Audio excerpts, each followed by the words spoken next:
Welcome to another episode of the Sports Nuts. Let's get it, y'all.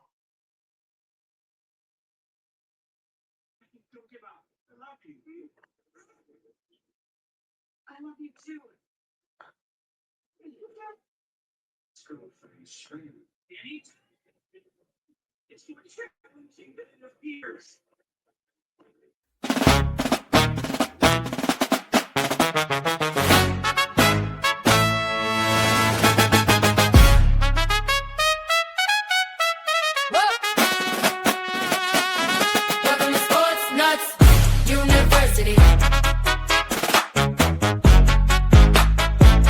Welcome to Sports Nuts University. Hey, let's go.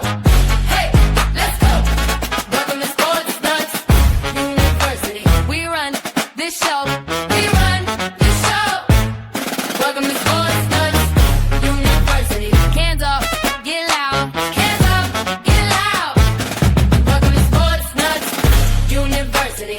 SNU, wow. Making you proud. Sports nuts back in the game. Make you remember the name. When it came with the vision, Matt brought it all in the frame. Nobody rocking like Shane. Give you them facts from the brain. Every take hot like a flame, then us going out with a bang. Welcome to Sports Nuts University. Hey, let's go. Hey, let's go. Welcome to Sports Nuts University. We run this show. We run this show. Welcome to Sports Nuts University. Hands up, get loud. Hands up, get loud. Welcome to Sports Nuts University. SNU, wow. Making you proud. You are now listening to The Sports Nuts. What is going on, everyone? Welcome to the Sports Nuts and the SN Network. I am Mark Livingston. I will be your host tonight. I am chief editor of the best network there is. Tonight's episode is going to be a real treat, but real quick. Very big shout out to the following 95.5 FM, KFCE, Tiger Nation Live, the Sports Animal KNML 16 AM in Albuquerque, New Mexico, and all the other amazing radio stations we are on air, including north of the border in Canada. And we now air in 58 countries worldwide. That truly means a lot of us and the entire network. Now, so basically tonight I'm going to have a special treat for you guys. I will be welcoming beat writer for the Clemson Tigers, Chapel Fowler. As you all know, college football is almost back. And tonight we're turning our attention right here to the Upstate, one of the most fascinating programs I think in the country, heading into 2026. For more than a decade, Clemson has been a program where the expectations are always high, not just to have a good season, championships and even national championships. However, after a very disappointing 2025, Dabo Sweeney and Tigers entered the season in uncharted waters where they're not even ranked in the top 25. So we're going to get into that tonight. There are questions at quarterback, changes on the coaching staff, plenty of young talent, and a schedule that begins with a trip. Some people might say the real Death Valley. Who knows? We'll talk about that as well. But joining me to help me break it all down is a guy who sees this program as closely as anybody. Clemson beat writer for the state newspaper, my friend Chapel Fowler. Chapel, thanks for joining me, man. How you doing this evening, buddy? I'm good, Mark. Appreciate you having me. And it's a nice little intro there. I was kind of like bopping to the music that was catchy. So happy to be on a platform that not only has a kind, gracious host like you, but a little theme song as well. I need to maybe get one of those myself for down the line. We have a guy. His name is Matt Thomas. Man, he's on the main show. He's the one that does all this stuff. He's actually brilliant with these intros, man. I mean, he's absolutely phenomenal. And he tried to do the whole game day thing. Like college game day. It was really, really cool. I like I said, I couldn't. I'm not a techie guy. I could barely figure out how to play the intro just now. So, but But like I said, you were one of my favorite interviews when I was on the other network, Greenville Sports Media. So I thought with college football coming on, I was like, I want to reach back out to you. Like I said last time, we talked about your job as a journalist and things like that. It was a little bit less about the actual sports stuff, but actually what you do. Tonight's going to be more or less a preview. So I'm going to go ahead and jump right in, man, with the big picture. So if I'd have asked you this time last year where Clemson was as a program, I think that answer would have been very, very different than what you're going to give me tonight. But after everything that's happened in 2025, how would you actually describe the state of Clemson football entering this year? If I had to put a phrase to it, I'd probably say either sense of urgency or maybe on notice a little bit. Like you mentioned last year around this time, Clemson was finishing up an offseason of just total hype, total love. A lot of it honestly deserved because they went 10-4. They made the CFP. They looked competitive against Texas. They won the ACC title. They brought back a ton of guys from that team in 2025. Obviously, Cade Klubnik at quarterback, Peter Woods, TJ Parker, Avion Terrell, like name your NFL top 2-round draft pick, and they had them. And there was a lot of internal belief, honestly, on Clemson's staff that, hey, we might have our best team since 2019 here. 2019 was the last time, it was Trevor Lawrence's last year at Clemson, last time they appeared in a national title game. They lost to LSU that year. And to go from that to, 1-3, 0-2 ACC start, a 3-5, 2-4 ACC start, barely scraping out a 7-6 season, really dismal opening loss to LSU, really dismal closing loss to Penn State. I think it was there you go, Penn State alum. I know you like that one. Penn State alum, just graduated this summer. Love it. Congratulations. Man, that game was cold. But to go from those preseason expectations to that end of year result, I think it was kind of a wake up call to a lot of people, Dabo Swinney included. And I think they've done a lot this offseason that I think is positive change, probably a little overdue and maybe a few years late in some instances. But I think they've done a lot of stuff that has them operating and moving a little bit more like a program that's not, entitled to go out there and win 10 games and isn't fresh off a national title. Clemson's 8 years removed from its last national championship win against Alabama at the end of the 2018 season. And this is not that roster. There's a lot of question marks. They were picked to finish fourth in the ACC. It's been a long time since that happened. You mentioned the preseason AP poll. They're unranked in that poll for the first time in 15 years. It's not by any means, how Dabo Swinney was feeling at the start of his Clemson tenure, because now obviously he has a great resume to back up all of his work there.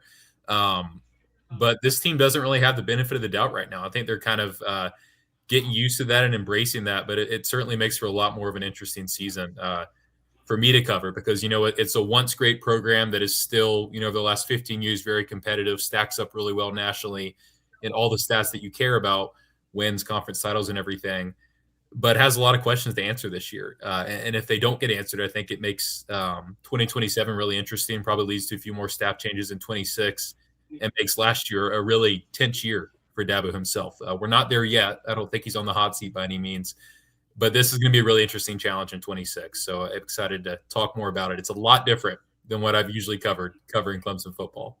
I was about to say, I think this is going to be a lot different season for you to have to cover. But I mean, I hear the people, the rumblings about Dabo and all this stuff. But I go back, I look at Alabama, for instance, how they're talking about Caleb DeBoer and how they need to get rid of him. So you get rid of Dabo, who you really going to bring this better? I mean, really and truly. I mean, his resume speaks for itself. I can understand, maybe his message may start going cold after a while, but I think through his coaching tenure, he's given himself the right to, the benefit of the doubt to try to fix this. So that brings me on to this. So, man, you've been around Dabo in this program throughout the entire offseason and all seasons before. So have you noticed anything different about Dabo, his demeanor? Is he coaching with any more urgency? The way he's talking to his players after a season like that, has he changed any of his style?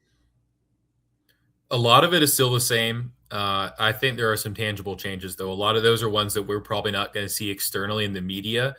But even down to the way that he communicates with us and what he's communicating when he talks to us. Because, when Dabo's doing these press conferences, a lot of times, if he's asked about a player and that player had a really good few days at practice, that's an opportunity for him to not only, tell the media what's going on, but also maybe internally motivate that player. A guy's really been busting his butt, working hard. Let me show him a little extra love. Let me be effusive in my praise. And vice versa, if someone has been disappointing him, as a chance, to be short in response and maybe push a guy to be better. A lot more of the latter versus the former this fall camp, especially. You probably saw the interview clip last week. They were about 3 or 4 days into fall camp, and he was asked about standouts. And usually for Dabo, that's an opportunity for him to just rant and rave about all sorts of players he's impressed with. And instead, his response was basically to shrug and say, yeah, no, not really. Everybody's just working hard. We're kind of just a bunch of nobodies. We'll see if somebody becomes a somebody when we start playing games. That's a really different message and tone and approach than we're used to from him.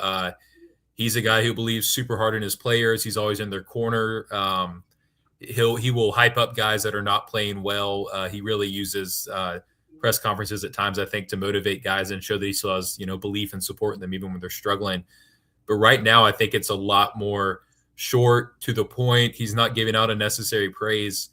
And I mean, that's the press conferences. You can only imagine that's probably heightened, to agree when it's just him and the coaches talking, or it's just him and the players talking. I think there's a lot more, just tough evaluation, tough conversations. He obviously understands what's at stake this year. A lot of his assistants do too. There's a lot of guys on this staff that probably feel lucky to still be on the staff after last year's season. And they understand that in another bad season, they might lose their job. So whether it's players dealing with transfers, assistants dealing with the reality of, hey, one more bad year and I might be out of here, or Dabo, realizing that, hey, I have this great resume, but this is a pretty ugly season. This is a blip on the radar, but this is still part of my story. Let me turn this around. I think everybody has a heightened sense of urgency in the way that, if you go 10-3, you're not going to feel that way, even if you say you are. But you go 7-6, as Dabo told me in 3 meetings. Yeah, you go 7-6 at Clemson. You better have some freaking urgency, was his quote at spring meetings, and I think that kind of sums up where everybody's at right now. Well, I mean, I look at it like, once again, I think that Dabo, one thing that I've always been able to commend Dabo to do is being able to get the right support staff around him. Brent Venables, Jeff Scott, you've had Tony Elliott, who's doing a phenomenal job at Virginia. So that's one thing that I've always been able to say is Dabo's always been able to get the right coaching staff and the right support staff. And so I think that's kind of where he's doing right now, is trying to, get the right people. I think, his defensive coordinator he got from Penn State, loved him, man. I was sad to see him go. And Matt Luke, you guys, they I think one thing he did that he changed things up, because he's always tried to hire within a lot of times, and this time he went outside the organization and got people not necessarily with Clemson ties. So I think that's going to change a little bit. I do look for them to have a much better season. Now, Clemson's standard before Dabo, they were mediocre, under the Tommy Bowden years and stuff like that, Ken Hatfields and stuff way back when, 8, 9 wins, whatever. Then Dabo comes in, and then he sets a high bar, during those times, during the run with Deshaun Watson, Trevor Lawrence, 9 or 10 win seasons became disappointing. So do you feel like Clemson has become a victim of its own success and the expectations that's come with that? To some degree, yes. But I think any program that gets to the point where you're ripping off 9, 10, 12 win season and CFP appearances, that's kind of comes with it, right? If you're that good and you want to play at a champion standard, you're going to be held to that championship standard for the years to come. So I think that's part of it. This is an era that's a lot different than the era that Clemson was at its peak at. Everything between transfer portal, not just the portal, but the fact kids can leave basically every single year unless they're on some multi-year deal, and then the other school can just pay the buyout. That's a lot different than when teams like Clemson and Alabama were signing just these loaded recruiting classes, and their second string players would all be future NFL players. Like, you're not getting a 2-deep depth chart like Clemson or Alabama had the last time they played in a national title in 2019 season. Stuff like that I think has not been hard for Clemson to do that too, but it's just been different. And they're not the only program that feels that way. But I think you can't really stack talent like you used to. So you really have to make sure the guys that you are identifying, that you are recruiting and prioritizing are the best possible players. NIL, rev share obviously comes into that. Even Dabo himself has admitted that NIL, from roughly 21 to 24 was kind of a tough stretch for Clemson. They're naturally a little bit of a smaller school. They don't have as big or as large or as old of an alumni base as, insert SEC or Big Ten school here. So there's some natural disadvantages. There's no Mark Cuban of Clemson. There's no alum who's a random millionaire or billionaire that can stroke you a check for whatever you need. So they don't have that creative Texas oil money. I know they don't. I think a lot of schools wish they did. And revenue sharing, I think, has helped to some degree because Clemson's always had good athletic institutional funding and support. They can now use some of that to help pay guys. But with all that stuff in mind, it's hard to create a consistent winner in college football nowadays and to sustain it at that super, super elite level. The sport changes, rosters change, the portal impacts all that stuff. I think that's hurt Clemson to some degree. Part of that is, I'd say probably on them. I don't think Dabo has exactly embraced portal guys the way that he should have. I mean, he's doing it now, but I think a few years ago, a little bit more depth probably could have helped them get over the edge in a few games. I don't think it would have drastically changed any of the results they had. And part of that is him. Part of that is just the system. Part of that is it's hard to, do what they did and make 6 straight CFPs, not even in the 12-team era, the 4-team era. That's really good. And 4 titles and won 2 of them. That sort of run probably, and it wasn't only them that did it. Alabama did it too, but that's just really hard to replicate nowadays. You got schools like Indiana just turning around their fortunes on a dime. It's a new reality. So I think Clemson is probably a victim of its own success to some degree, but also they're just having to try to adapt to a system that's very different than it was a decade ago. And some of that is them that they can't control. Some of it they can't really control at the same time. Well, see, me personally, and I'm not around this team, and you see my hat. I don't follow those guys that terribly much. However, I love Dabo, but one thing that I think personally is in the beginning of the NIL era, Dabo still felt like he could sell people on the prestige of being with Clemson. He showed the national championships, showed the ACC championships, and things like that. And I think that now when you start seeing different teams, the players can go get paid good money and win and don't have to go with a blue blood school like Clemson or Alabama or, or Ohio State or whatnot and go get paid good money and be competitive. I don't think that pitch, I don't think it sells anymore. That's me personally. That's what I think. But, who am I, Now, no, I agree. Clemson has even had to kind of up the money that it's offering to high school recruits up front. That's something Dabo's talked about. He doesn't love the idea of paying a unproven high school recruit this amount of NIL rev share money. But if that's, as they call it, the cost of acquisition, and that's what it takes to get guys in the door, and everybody else is doing it, you kind of got to do it too. So they're starting to make more adjustments. So that's part of it. I mean, you can win at a lot of places now. It doesn't have to be a blue blood. I mean, like we said, look at Indiana, look at Texas Tech, look at these group of 5 schools that are in the CFP. There's opportunities all over the country. Exactly. So what I want to do now is we're going to get some of the roster changes now. For years, we've always known going into season who Clemson's quarterback was going to be. Now there seems to be a legitimate competition between Christopher Vecina and Tate Reynolds. Now, from what you're actually seeing and heard during camp, how real is this competition? I haven't seen too much with my own eyes. I wish I could watch more practice than I'm allowed to. But from what I've heard and kind of my gut feeling and just the track record for Clemson and Dabo when it comes to quarterbacks is I think there is a competition aspect to it. But I've thought this since Cade Klubnik graduated and since Vecina had, as Dabo called it, the pole position at quarterback entering spring practice all the way back in like January and February. I really think it's going to be tough for him to lose the starting job during fall camp. I don't think that's going to happen. I really fully expect him to start against LSU. I'd imagine he'll have a pretty long leash of at least 3-4 games to really get a full body of work for them to evaluate how he's doing. If these 3 years backing up Cade have done him well, they obviously have a lot of internal belief in him, or they would have gone out and signed a transfer, and they didn't do that. They felt good about him. They also do feel good about Reynolds, who I think is probably an interesting long-term option for Clemson. He's athletic. I mean, seeing him next to the other quarterbacks in the few practices I have seen, he's sturdy, he's strong, he's got tree trunk legs, he can run really fast.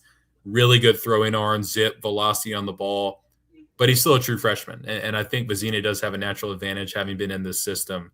Well, it's a new system under Chad Morris, but Clemson's offense, Clemson's campus, just college football as a whole for coming up on his 4th year now. There's a lot of institutional knowledge that I think can help a quarterback who does have a lot of really good receivers and maybe doesn't have to be Superman every week. Just go play pitch and catch and get the ball to your playmakers and see what happens. So I do think it's going to be Vizina in week 1. I'm not sure if that lasts all season. I do think Reynolds is pushing him.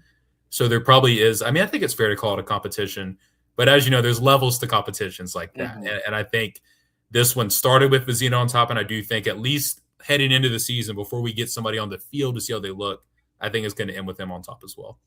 Well, one thing I've always known about watching Dabo coach, he gives his quarterbacks a long leash.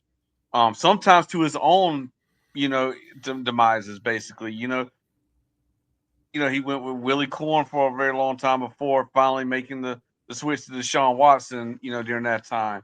He stuck it out with Kelly Bryant for quite a long time before making the move. He stuck it out with DJ before making the move to Cade Klubnik for a very long time. So, one thing if Dabo, from what I've seen, if your Dabo starter at the beginning, he's going to give you every opportunity to succeed until he just thinks that it's time to go ahead and cut our losses. So, I'm with you on that. I think that whoever he names is going to be the starting quarterback for at least the first 4 to 5 games, depending on how that goes. Now, from what you've actually seen, and from what you've actually seen, I know you haven't seen a lot. What does the Clemson offense look like with Vizina as compared to with Reynolds? I think Reynolds offers more of a running threat. I think that's something you can maybe even see him do, like in specialty packages, even if Vizina remains the starter. Like I mentioned, this is a really athletic kid. He's a good baseball player. He's about like 6'2", 210, something like that. A really strong, burly yet fast kid that kind of glides in a way that Vizina, who's a little taller and bulkier, 6'4", about the same weight, but is more of kind of a specialty runner who can get yardage for you and is big and strong, but isn't going to, make some ridiculous move in the backfield and then juke 3 guys out and pick up 50 yards on a random 3rd down. I do think Reynolds offers that. And I think if at some point he starts a game, takes over, or just has, a few series now and then, that's probably something he'll rely on, especially younger kids and quarterbacks who are used to being able to outrun everybody on the field. The second they get on the field, they'll default to that sometimes, when maybe they shouldn't. So I'd be interested to see, how does Tate Reynolds, who obviously was great against all the high school teams he was playing, he torched them down in Arizona. How does he look whenever he's scrambling against LSU if he happens to come in that game, or Georgia Southern the next week at home is probably a good opportunity to see what he's made of. I'll be interested to just kind of get a glimpse at him in a true game situation for the first time in his career and see how it goes. But I think if he takes over, when he takes over, as he plays in spot duty, probably the dynamic nature of like his legs being able to rush a little bit more would probably shake things up a little bit versus how Vizina runs things. Well, whoever wins that job is following a pretty remarkable run of quarterbacks. You got Taj Boyd, you got Deshaun Watson, Trevor Lawrence, DJ Ugalele. You got Cade Klubnik even, who, congratulations, had a very good showing with the New York Jets the other night. I got to give – He did, yeah. He was really, really good in that game. Now, is being the quarterback at Clemson just a different kind of pressure because of that history? To some degree, probably, but not too different from a lot of other schools that have similar track records. I think if you come in and you're comparing yourself to the guys before you, which include all-time greats at Clemson, obviously, that you're going to get yourself in trouble. I think Dabo preaches to the guys, and I think probably it's the right mindset to have is, hey, let me just be me, and let me carve out my own legacy in my own way. But there's obviously there's weighty expectations, especially at a school like Clemson under Dabo, who's had this excellent run of quarterbacks. They've kind of been searching for that next true elite one. And I think Cade, for the most part, lived up to that. He won 2 ACC titles, got them to a CFP, maybe didn't have the senior season he wanted, but finished as, a top 5 passer, pass completions, basically all Clemson's major statistics. So he did have a really strong run. I know, it's tough to compare to Deshaun Watson or Trevor Lawrence, but those are all-time great college quarterbacks. So, I mean, I'm sure Vizina probably feels the weight of those expectations at times. But it's just you can't let yourself worry about that. If you want to go out there and be Deshaun Watson in your first start or Trevor Lawrence in your first start, you're probably worried about the wrong things. I think he does have a really mature demeanor. Like I mentioned, this is his 4th year on campus. He just had a press conference tonight. Again, really mature, level-headed guy, well-spoken, knows what to say to the media, kind of understands the duties that come with a college quarterback. And sometimes that means, taking a lot of crap on social media and knowing that if you throw a bad interception, you're definitely going to hear about it. You're going to hear about it more than if you're the quarterback at a group of 5 school that's not on national television every week. Right. But again, this is Clemson and a lot of other schools too. It's really, college quarterback is such a unique position. You're like the man on campus. Sometimes you're 18, 19 years old. It's a level of pressure that's just crazy, especially with all the money involved nowadays too. So I do think 18-year-old millionaires now. I mean, 18-year-old multimillionaires at a lot of places. It's wild. Gosh, yeah, it's so different than it was a decade ago. But yeah, I think he has the right comportment for it. But yeah, it's a heavy legacy at Clemson specifically. So the second you aren't playing well, you stand out in contrast a lot more to those guys who did.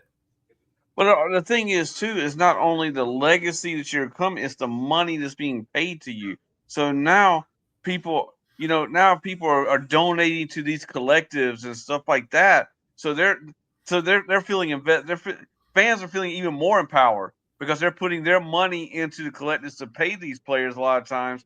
And so, and social media, like I said, these people can be harsh. So they're not only are they paying money for tickets and stuff like that, but they're also paying in these collectives and things. And then you have the legacy that he's falling behind, because I think people just don't realize how good Cade Klubnik really, really was. I mean, really and truly. I mean, last year, let's take away last year, because I never bought the hype that he was going to be a Heisman guy. I thought he was going to be a very, very good quarterback, but I didn't buy that hype. But the years before then, like you said, he took, he won 2 conference championships. He went to a CFB playoff. Had, like I said, he's played in the NFL, so somebody must think he can play.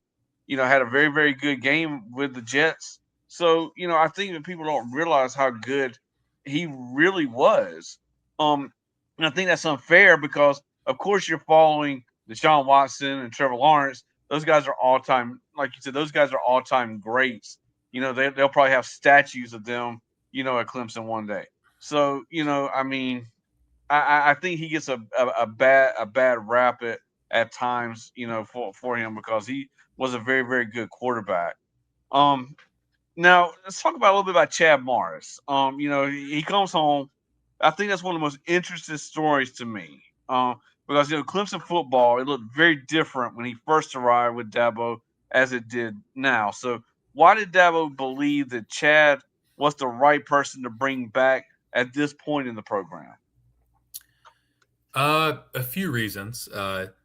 First of all, and I think this matters in modern college football now more than ever, he was pretty affordable. He wasn't in super high demand. He had not coached football in a few years. He was basically tagging along with Virginia, kind of immersing himself in their program, working with the analytics company, watching his son Chandler play his final season, and signed with Clemson for an annual contract that pays him less right now than it did when he left Clemson back in 2014, which is hard to imagine just with how much money coaches make nowadays, right, that he's making less. But yes, it's about, something like $1.2 million now versus $1.4 million then. So it's not a huge difference, $200,000 or something.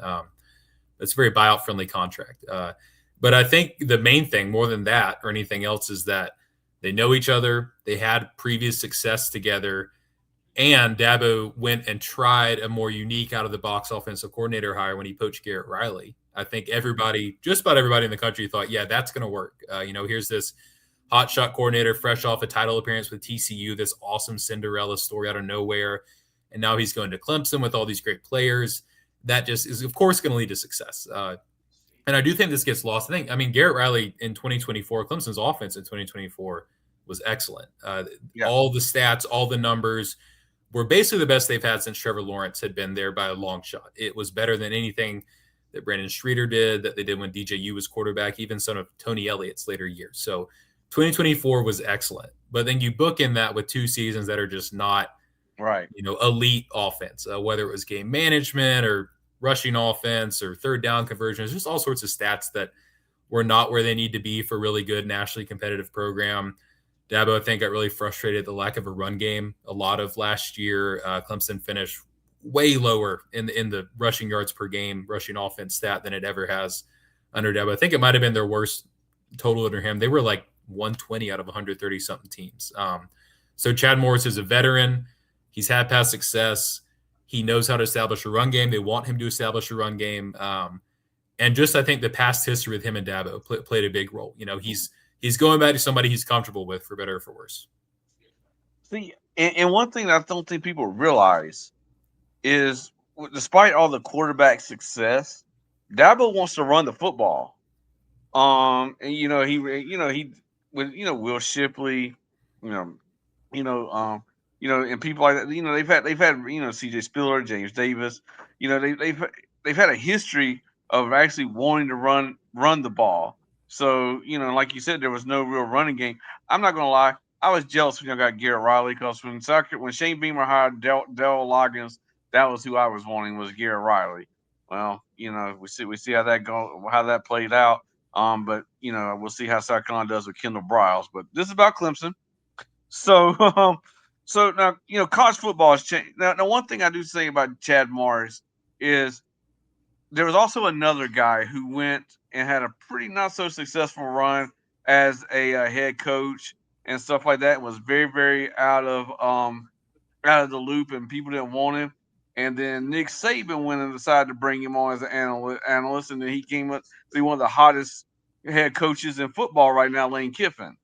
So if Chad can kind of reinvent himself back at Clemson, where he's familiar and things like that, I think it's going to be a good move for both Dabo and Chad. Truthfully, he went to Arkansas. We saw how that went. SMU. We saw how it played out. But I look at Lane Kiffin, who kind of went that same route. He went in Tennessee. We saw that went USC. We saw, they didn't even let him off the plane. And then he went to like Florida Atlantic, and after Nick Saban hired him. So that if Chad can kind of mimic that, I think it could be a lot of success. Now, since college football has changed dramatically since Chad Morris was a play caller at Clemson. So when you watch the offensive now, how much of the old Chad Morris philosophy is still there, and how much has he had to reinvent himself? Tempo is probably the biggest thing. He was kind of at the front lines, back in 2011, 2012, that early run he had of pushing the ball, of running 90-plus plays a game. Clemson was one of many teams that did that. I always think of Baylor when RG3 was there, and they would just be throwing the ball like crazy. They'd have 60 points every week, kind of those classic Big 12 shootout games. I put West Virginia and Geno Smith, who now Kate Klubnik is backing up in the league in that category as well. That's not really the case anymore, and it's because of that clock change rule that is really a big change to college football, where the clock used to stop after every first down, and that just gives you a ridiculous amount of offensive plays per game. Oh, my gosh, like the average NFL plays per game versus college, which is so drastic, to be something like 55 versus 75. I mean, it was wild. And now with the clock running after every first down in college football, except, I think past the 2-minute warning or maybe final 4 minutes, that gives you a lot fewer plays per game. You can't just go out and chuck it 90 times. So Chad has talked about a few times, and I think this is a good and fair philosophy, not something that's unique to him that a lot of guys are doing, but essentially tempo nowadays has to be different formations. It has to be throwing it 3 times in a row and then lining up in I formation and busting off a big run. It has to be like variety of scheme. It's not really just going out and getting to the line as quickly as you can. Obviously that means doing no huddle sometimes, but with the clock rules and stuff, and just the fact that defenses have adapted, defenses used to trot out 3 linebackers against 5 receivers and then get pissed off whenever they couldn't cover them. Like now there's nickels and there's 6 DBs on the field at all times. So those matchups you could have used like 15 years ago. Defenses are a lot faster, smarter, more athletic now. So it has to come down to mixing things up and doing different formations and bringing out 2 tight ends. and then doing your 5 wide set and stuff like that. So I think he's prepared to do that. He's got pretty good personnel. We'll see how it works. A lot of that falls on the quarterback too. But I think he has reinvented himself. And again, he stayed involved in college football. I think that's helped. He's visited a lot of programs with this analytics organization he was working with when he was out of coaching, was able to see a lot of things. So he's not as out of touch as maybe some people would think. But he does have a big challenge ahead of him. Okay. Now, last night, I did an interview with beat writer for Utah last night, Utah Utes. I kind of asked him the same question. I want to ask you. So, right now, you've been around a lot this off season, and we all know the key players and stuff like that. But is there anybody that nobody's really talking about right now that you suspect by the end of this season, could be talked about around the league? Oh, that's a good one. We talk so much about quarterback and stuff, but there's so many other fascinating positions Right. on Clemson's team. Let's see if I can run through a few here. I think Elijah Thurman on offensive line is a guy who was really good for them as a true freshman and was basically hurt all of last year, but he can play, I think, all 5 positions if needed. And is a really versatile third-year guy who's apparently in great shape, and I think if healthy is a huge addition for an offensive line that didn't take any transfers and basically returns a mix of younger guys and very veteran 5th, 6th-year guys who have started and played a little bit, but not a lot. So I think Thurman could really be a, kind of calming presence for that group. So many transfers on defense, 11 or 12 if you count the JUCO guy. And I think the JUCO guy, Andy Berberia, who's a JUCO defensive tackle they got from, I think, Western Illinois or some crazy, 4-name community college. His stats were awesome last year. And I've seen him in practice. That is a stout young man. And I think Clemson kind of just needs some guys who, didn't have the easiest path to college football. Last year, I thought Tristan Smith was a really bright spot on a team that probably at times had some guys that were a little bit checked out, a little bit, not playing to their full potential or standard because the team was out of the college football playoff. And then you got Tristan Smith, who's a JUCO kid, getting the pass and breaking 3 tackles and coming up and like beating his chest after a first down, like almost in tears just because it means so much to him. Yeah. Clemson has a few more of those guys on this team. I don't know if that means they're going to be, incredibly awesome on defense, but I do think it probably means they'll be better than they were last year. Corey Myrick and Jerome Carter are 2 G5 safeties they got from Southern Miss and Old Dominion, respectively, that I think will start immediately and be really impactful. Marcus Strong, defensive tackle from Oklahoma. Yes. Berberia. Obviously, they lost Luke Farrelly in that whole tampering saga, so linebacker's a question. But I think, Thurman on the offensive line and then kind of a mix of defensive transfers. And shoot, there's probably a guy that I'm, not thinking about because he hasn't broken out yet that maybe we're talking about at the end of the year. I think there's a lot of potential, but, potential is only so much. You have to go out there and do it. Well, you talk about, like I said, some of these no-name schools, man, but who would have thought Trinidad Chambliss would have been something in Ole Miss? Yeah. I mean, really and truly, whenever South Carolina had Juice on their team, he came over, so a lot of these guys like that, they go to these smaller schools, JUCO transfers, something like that, and they learn how to really invent themselves to be really good players. So Diego Pavia, look at that story. So just because they come from some of these smaller schools, the big time recruiters overlook people all the time. Definitely. So I think it's gonna be interesting. I look at people like, I go back to when I was covering Furman basketball. And I looked at Alex Wilkins. I'm like, how did Clemson? How did people look past this kid? When I watched him play, how did Bob Ritchie pick him up at Furman and Clemson right up the road? Couldn't find him. So now, like I said, he came from Connecticut, but once again, I look at stuff like that. So it happens all the time. Now, one thing that people talk about is, during Clemson's championship years, everybody's going to talk about, Watson, Lawrence, the star players. But what people really may not look back on is those teams could absolutely overwhelm you on defense. Dexter Lawrence, they had Xavier, they had Henry, Jeremiah, they've had some great defenses over there. How close is Clemson to having that kind of defense identity again? Probably pretty far off, and I think they'd acknowledge that. I think they're just trying to be better than they were last year, which, especially if you talk about pass defense, which we talk about poorly ranking among national statistics, was even worse, I think, than their rushing offense. I think passing defense was, 120th or 125th or something out of 135 teams. The number of bust and big plays was honestly maddening, crazy at times. You almost couldn't believe it in that Duke game specifically. I remember just so many guys running down the seam wide open. It's like you're playing Madden and running 4 verticals every time, and the defense just isn't adjusting, or you're playing somebody who's unable to stop it. And that's high-level, really good players like Khalil Barnes, who's going to start at Georgia, Ricardo Jones, who's going to start at Vanderbilt. These are really good safeties that were kind of caught up in these coverage busts at times for Clemson.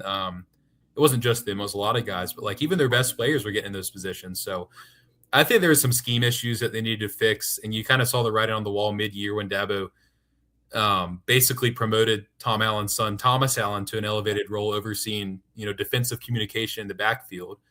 And then, surprise, you fire your safeties coach, Mickey Conn, that offseason, and you elevate Thomas Allen to another larger role. You elevate Nolan Turner. They really mixed up their defensive backfield when it comes to the guys coaching it. And I think in Tom Allen's scheme in year 2, that'll just be better because, again, it's coming from a really, really bad floor. The floor was those big plays that had Dabo screaming at the entire defense so loud you could hear it on the ACC network broadcast in that Duke game. I think it's pretty hard to be that bad 2 years in a row. So I think that's going to be improved. I have questions at linebacker. I think they've got some really good players in Sammy Brown and Will Helt and Ashton Hampton and Jaheim Lawson that can really kind of hold it down. I think they'll be competitive. I think they'll be better. But it's tough to get to that level that they were at under Venables, and I think even Clemson would admit that too. Well, I mean, just look at Oklahoma right now. Venables, even though he's the head coach, not defensive coordinator, you can tell he's got his hands all over that defense because they're absolutely just stout.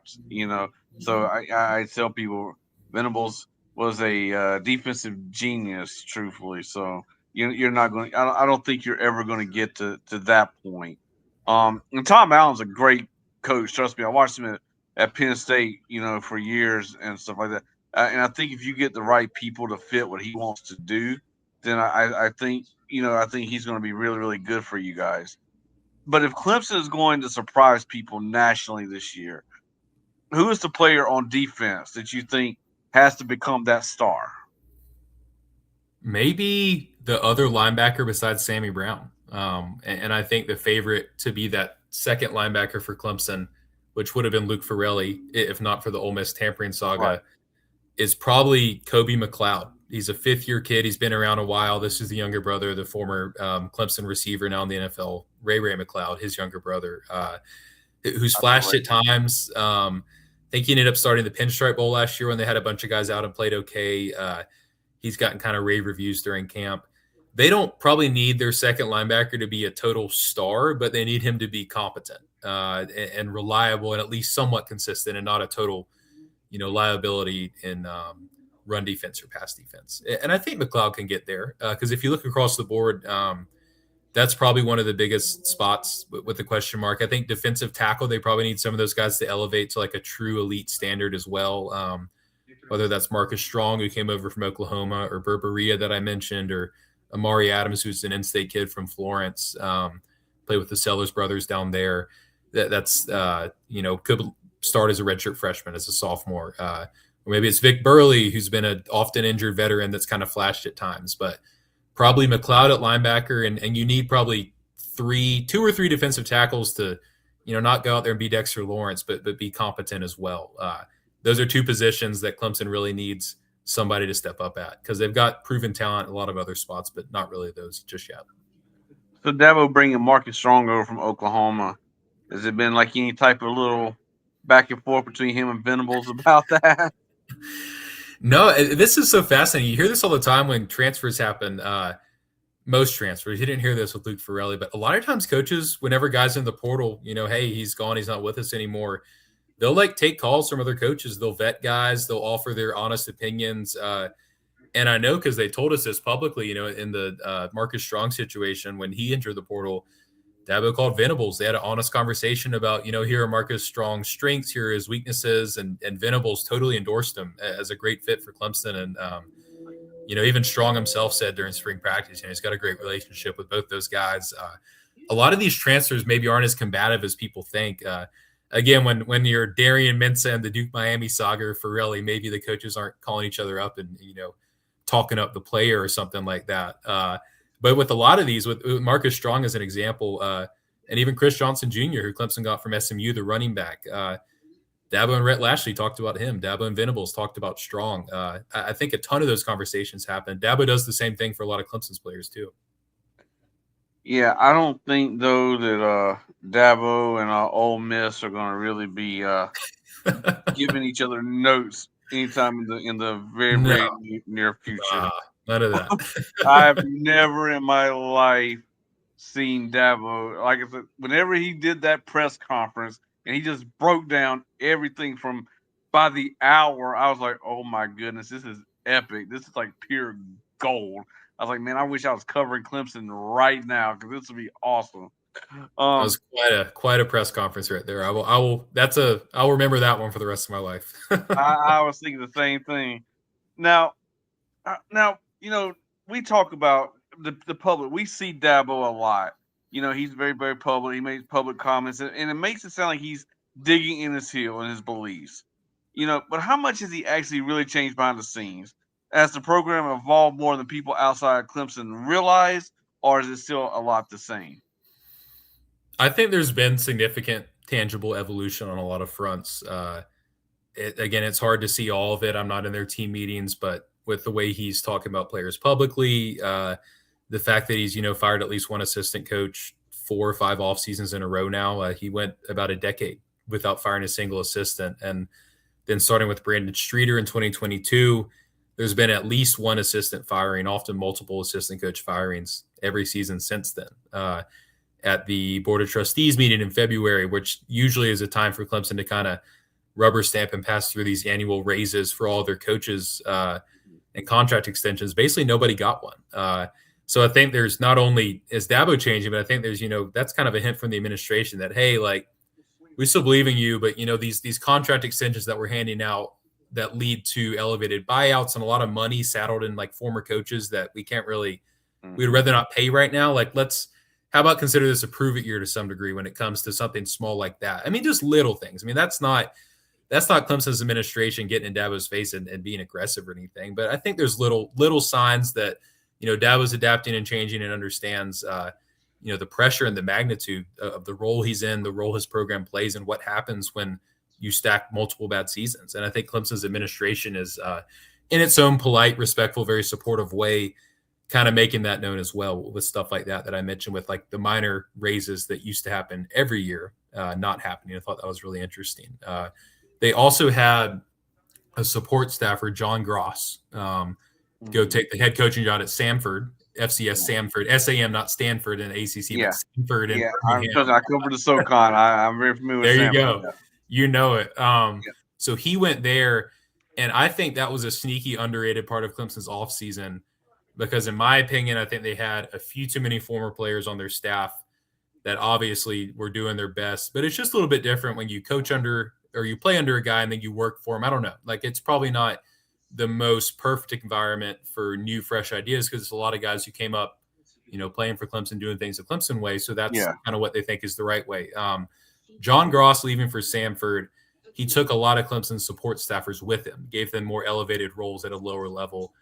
That opened up an opportunity for Dabo to bring him a number of veteran coaches to kind of fill those support staff roles from other places. Brad Glenn, he was Cincinnati's offensive coordinator. Mike Miller, who was the OC at Maryland and Charlotte. Rich Bisaccia on special teams is a huge addition we haven't talked about yet. There's a lot of new faces. Freddie Kitchens, former Browns coach, former UNC offensive coordinator. Former Gamecock analyst. Former Gamecocks analyst. Yeah, just a lot of guys that have been a lot of places outside of Clemson. And to me, fresh new ideas like that, they may not, make you win a national championship, but I think kind of having those revolving around the building is probably a little overdue, and I think much needed, and is going to help them this year a little bit. So there's just a few things that we mentioned, and those aren't, going out and getting an $8 million transfer quarterback, but they're a sign of some change, some evolution, that there is some stuff going on behind the scenes. Maybe it's not as much as people would like, but still, I think pretty significant compared to years past. Well, you talk about Pretty Kitchens, man. I mean, a lot of people in South Carolina, including myself, believe he was more responsible for the evolution of Spencer Rattler there, but than anybody else. Truthfully, so I firmly think that y'all got a good one of that guy, because I really think that South Carolina. I don't think that was so much as Dow Loggins making those calls as I think that Freddie Kitchens was myself. So now, and you talk about the assistants, which is really weird because Clemson has always been known to pay those assistants. Like I said, Venables, those guys were they were paying almost as much as Dabo. Dabo was taking less money to keep those guys. So, it's kind of weird. You talk about, not really getting extensions and stuff. That kind of leads me to believe where the state of the program is. And, they don't want to invest long term in these people yet until they've actually proved something. So, I think that's pretty cool. And, I think it is an evolution over what they've normally, the way they've done things. So, one thing I want to ask you about, though, when you look at Clemson's roster, you compare them to like Miami and the other top programs in the ACC. Is the talent gap actually significant, or is it really more so Clemson is still very talented enough to compete? It's just going to come down to development and execution. Probably more the latter, but it is a weird spot to be in because that was Clemson for years and years and years. Just talent, 2 deep talent, 3 deep talent, just dudes on their roster to where they were winning ACC games, 70-13 and just putting up points and yardage against teams that looked like it was a JV versus a varsity team. That's not the case anymore. And part of that, again, like we mentioned, is transfer NIL era where it's hard to keep guys like that. But part of it is, while Clemson has taken some relative steps back compared to its past success, some schools like Miami, Louisville, SMU, Georgia Tech, I don't know, you could throw a few other schools in there if you wanted to, NC State, there's these schools that have kind of had either flash in the pan moments or more kind of elevated years-long success where they're competing with Clemson and they're as talented, if not more talented. I'd probably say Miami across the board is more talented on paper than Clemson is right now. And that's not something we would have said 10 years ago, 5 years ago, maybe even like 2 years ago. But other schools have NIL money too, and other schools have coaches and player development. And I think a lot of them, I put Louisville and SMU in that category as well, with Miami, have really seized on that opportunity and are really good competitive ACC schools now. So that's interesting for a school like Clemson. Less that they're that far behind, because I don't think they're too far behind. Maybe a little bit this year, but generally speaking, no, they're still on that level. But now it's you and a bunch of other guys versus just you there. So it kind of presents an interesting challenge. And I think, they've gone 4-4 in the ACC twice in the last 3 years. You don't do that just by making your own mistakes. Like the other teams are getting better too. So I think that's a sign of more competition within the ACC, which makes for more fun games for me to cover. So I'm all for it. Well, I got a couple more questions for you before I let you go. I know I'm running a little bit behind, but I just got a couple more I need to touch on. First of all, Clemson doesn't get an easy introduction. They're going straight into Death Valley. Lane Kiffin. It's going to be is it a night game or? It is. Yep. 7:30 kickoff on ABC. Yeah. That's prime time. LSU at night is like a whole new level. So this is like a 2-part question. So Clemson walks out of there with a win. How dramatically does that change the conversation around this team? And on the other side of things, because if Clemson loses that opener, how important is it they don't allow one loss to turn into kind of like last season, how it spirals out of control? I think regardless of what the result is, that should be the message. You don't want to get too high or too low. But at the same time, it's really hard not to get too high or too low, because your two end results, I think, when they play that game, are either you pull out, this thrilling win against the number 11 team in the country while you're unranked on the road in their place. And how can you not be ecstatic about that? Or I think probably more likely result is you hang with them for a while and then you kind of just get beaten down and overran and you lose by a few touchdowns. regardless of what happens, you can't let that define your season, because we saw last year that LSU loss definitely lingered. I think if you go back 2 years, it was a good example of how Clemson didn't let that happen. They lose 31-3 to Georgia in the opener in Atlanta, and they looked rough on offense in that game. And then they go out and have a great year, and the offense has an excellent season, and they make a CFP to win the ACC title. So there's precedent the last 2 years with it going in both directions. But however that goes, I think the biggest thing is don't let that control you or define everything. Because if you go out and you beat LSU and you're on top of the world, and then suddenly you're on the ropes against Georgia Southern at home and you happen to lose that game, like, people are going to forget about that week 1 result pretty quickly. So, and that's hard to do as football players. I get it. And I think that's kind of one of the biggest challenges of coaches with young kids like that, is not getting too high or too low. But that's definitely got to be Clemson's charge, especially with an atmosphere like that. However that game goes, one way or the other, you still have 11 more to play. So looking beyond that game, what game on this schedule are Clemson fans maybe overlooking right now that you think could also become a major problem? I mean, I think the California Friday game is probably one a lot of people would look to, and I understand that. That's a road game on a short week against a team with a talented quarterback. That'll be a night game. They'll be excited to welcome Clemson for the first time to their stadium. It'll be Clemson's first time making a West Coast trip in this new look ACC. So there's kind of some unique recovery and like body rest challenges that come with that, and all the logistics and travel will kind of add to the craziness of that week. Another Friday night game at Duke late in the season could be interesting. Home game against Georgia Tech, who's been competitive in recent years. Virginia Tech and James Franklin come in. There's probably one game on there that Clemson's going to walk into feeling good about, and then suddenly insert whatever ACC team here. Maybe that's Syracuse on the road, or maybe that's Florida State, gives them a real battle. They have to get better at home. I look a lot to the road games, but you can't disregard the fact that they were 3-4 at home last year. So it's not like those games are guaranteed wins either. It's a competitive ACC schedule. It's probably not the hardest schedule they've ever had, but it's tougher than it's been in recent years, because there's 2 Friday road games, road game at Florida State on Halloween night, which I think is fun. Like, maybe some shenanigans happen or a bat flies on the field during a play and messes something up, given the timing of that game. But I mean, I think Cal, honestly, it's so early. That's the 4th game. Miami's the 5th game. By the end of those 5 games, I think we'll have a good idea of where Clemson's at, what the rest of the season is going to look like. So that Cal game is probably going to be their first, real gut check. LSU, duh. I mean, that's your season opener. Yeah. That one's going to be tough no matter what. Cal game is probably a truer sense of where Clemson's at, or is going to be at in 2026. It'll be interesting watching Clemson play 10 o'clock at night. 10:30. You better get some rest there, young man, because like I said, you're gonna be you're gonna be on still South Carolina time covering that game 1 o'clock in the morning, dude. No, it's gonna be ridiculous. But you talk about the Duke game. What was it? A couple of years ago, it was the Duke game. It was like a Thursday night game, and it was at Duke, and I think that was one thing. And I think Duke kind of beat up on Clemson really, really bad. It was 2 or 3 years ago.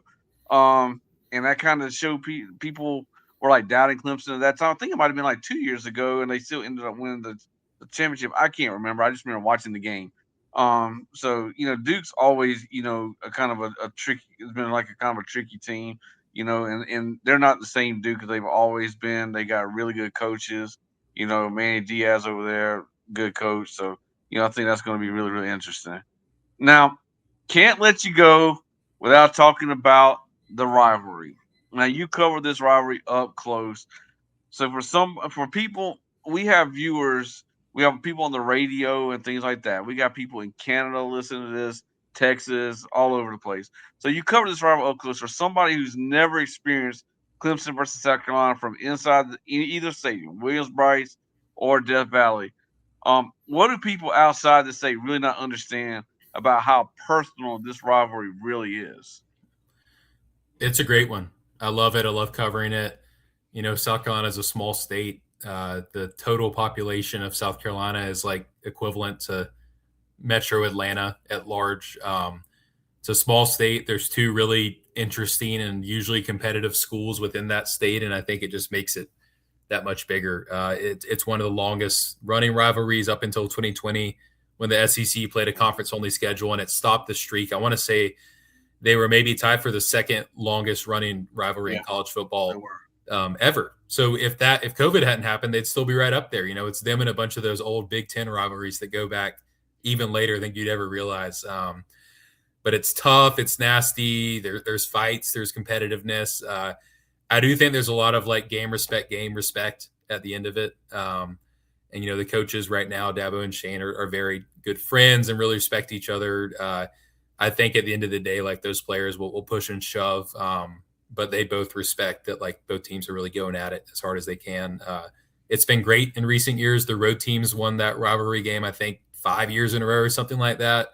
Dabo's 3-2 against Beamer. All 3 wins are on the road. Both losses are at home. It's back at Clemson this year. There's just all sorts of fun layers. And when you have 2 competitive teams, it really makes it fun. But I mean, those teams could be 2-10 and 3-9 heading into that game, and they're still going to give it their all. So it is a fun post-Thanksgiving treat every single year. I love being in the press box at either stadium and watching it go down. I tell you what, man, I remember watching the game. You talk about people getting chippy. I remember watching the game when the brawl, Yep. At the end of Lou Holtz's years, when that brawl broke out, that was actually really, really nasty, man. But like you said, I think that people really don't understand because, it's not Michigan and Ohio State where both teams are always competing for national relevance or anything like that, but how personal between, players, because both teams are recruiting the same players, a lot of times. And then, you got the fans who are all, like you said, it's very, very close. I'm a Gamecock fan, but I live in Simpsonville, South Carolina. So I'm right in Clemson's backyard. So, and a lot of times you have Clemson fans who live in Columbia. My best friend, is a diehard Clemson fan living in Newberry, South Carolina, where I'm from. So, I think people don't realize just how personal, that whole week, that whole once the game before locks up that Saturday, it's on and popping from Sunday all the way to Saturday. Yeah. So, it's in with social media the way it is, man, it gets to be really, really fun. One last question for you, Chappell. This is going to sum it up for you, my man. Finally, when we get to the end of November, what are we going to all be saying about the 2026 Clemson Tigers? Are they back in the ACC college playoff conversation, or is this a program still trying to find its way back to that level? I think we'll have clarity. Yeah, I think the biggest thing is we'll probably have clarity in one way or another on what they need to do at quarterback. And I think more than anything else, I don't think they're going to win a national title this year. I don't particularly expect them to really compete for an ACC title. Maybe they'll prove me wrong on that point. But I think this is not a rebuilding year, but kind of like a reset year. Obviously, I think they need to make a bowl game or else things get dicey, especially heading into 2027. But I'd imagine they have enough talent. They'll be competitive. They might win 6, 7, 8 games. I'm not sure where I fall in that range. I think the ball will bounce their way a few more times than it did last year. But they'll probably end the year, regardless of what their win-loss record is, either feeling really good about Tate Reynolds, really good about Chris Vizina, or just understanding with complete clarity that, hey, we've tried these 2 guys, they didn't work out, we need to go get a transfer. And whatever the QB situation is heading into 2027, it's going to have to be better than where they're at right now. So whether that means Vizina rises up and really proves himself and heads into 27 as this awesome, proven veteran 5th-year guy who really did it on a big stage, or whether Tate Reynolds comes on late and flashes, especially late in the season, and they're excited about him headed into 27, or if both those guys flame out or just don't really have it, and Dabo and Clemson understand that, hey, we need to go like big game hunting now and go find that shiny object in the portal we didn't find last year. Well, however that plays out, I think that's what I'm really interested in, and I think probably by the end of the year, regardless of the win-loss record, fans start thinking ahead. And the future, I think the next few years at Clemson are a lot more important than this year in the grand scheme of things. So we'll have some quarterback clarity one way or another. I'm not sure where that's going to land, but I think we'll know it by the time we get to those last few games. Well, like I said, I'm really, really excited about the season. Football is almost here. I appreciate you giving me the time because I know during this time of the year, it's getting close to that time. you know, you're very, very busy. So I do appreciate you giving me this time tonight. But I also would like to circle back with you, at the end of the season, so that way we kind of replay some of this and see, how it wrapped up. Okay. So I definitely will be back in touch with you about that, my friend. But before I drop you off, man, tell everybody who's listening who may want to follow you or see your work or anything like that, how can they go ahead and find you, my man? Yeah, for sure. My Twitter @name is just my first name, last name, very simple. Chapel Fowler @Chapel Fowler on Twitter X. My newspaper again is the state newspaper. The easiest way to find our website, all of our Clemson coverage, all of our Gamecocks coverage, which we do a good bit of as well, is just thestate.com/sports. So Google me, Google us. We're easy to find, and that's where I'll be tweeting away and writing away about Clemson this year, and where a lot of my awesome coworkers will be doing the same thing for the Gamecocks down there in Columbia. So it's a fun time. I'm glad it's almost here. Yeah, I'm definitely ready for it, man. I'm definitely ready for it, and I'm gonna be getting in touch with you because I need to get I need to find out who the South Carolina beat writer is, so I can try to reach out to them, see if they'll be interested in coming on doing something kind of like this. So I'll message you about that in private, though. Man, I appreciate your time tonight, my friend. It's getting kind of late, so I'm gonna go ahead and let you get on off of here. Go enjoy your time with your family and stuff, man. But I will be back in touch with you, at the end of the season, just to kind of, we did a recap, so we'll do a summary of the season at the end. Okay, man?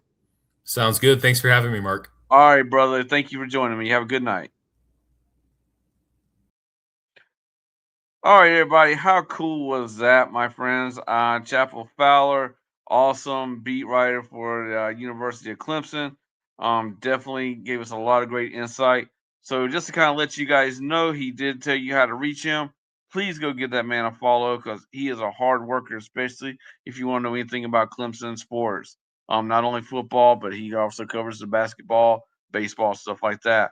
Now, what we have coming on in the future for me, also coming here tomorrow night, 6:30 Eastern time, I will be sitting down having a conversation with Chicago Bulls voice of the Chicago Bulls, Chuck Swirsky.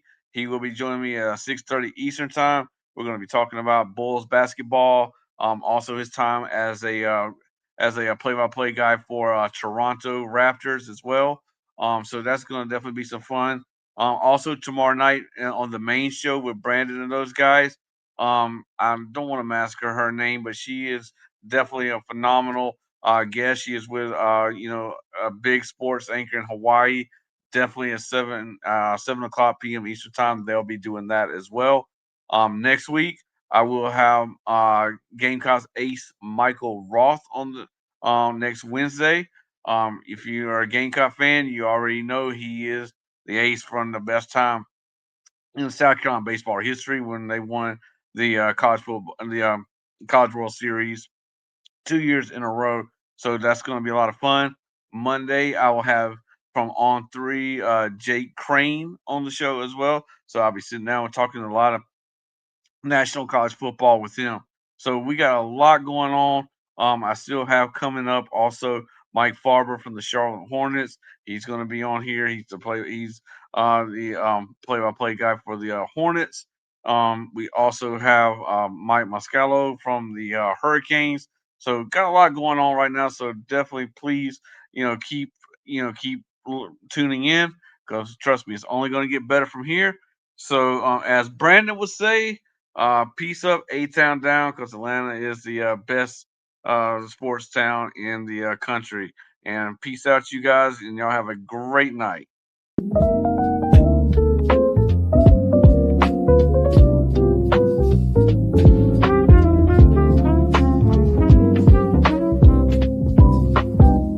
Welcome to Sports Nuts University. Another show is in the books tonight.